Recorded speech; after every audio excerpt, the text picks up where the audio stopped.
Hello बच्चों, आइए प्रश्न समझते हैं। हमारा प्रश्न है साइक्लोसिस है। हमारा पहला विकल्प है कोशिका के भीतर साइटोप्लाज्म की वृत्तीय गति।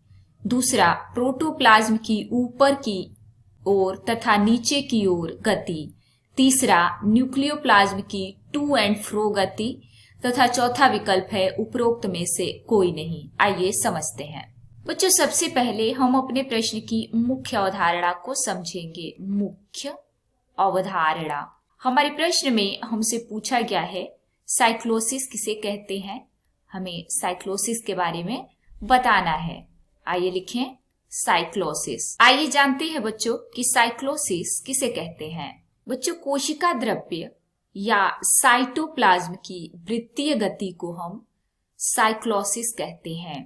कोशिका द्रव्य, आइए लिखें कोशिका द्रव्य या साइटोप्लाज्म की वृत्तीय गति को क्या कहते हैं?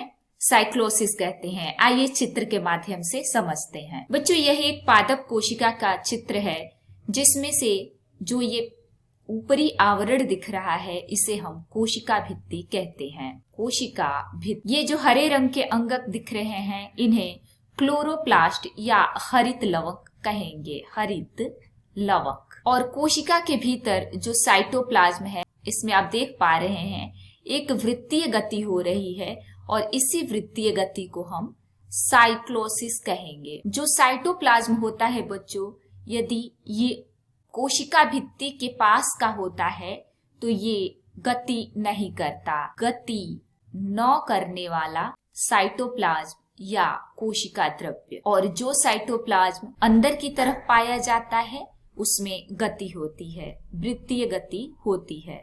और ये जो कोशिका में अंदर की तरफ खाली स्थान दिख रहा है उसे हम रिक्तिका कहेंगे। रिक्तिका।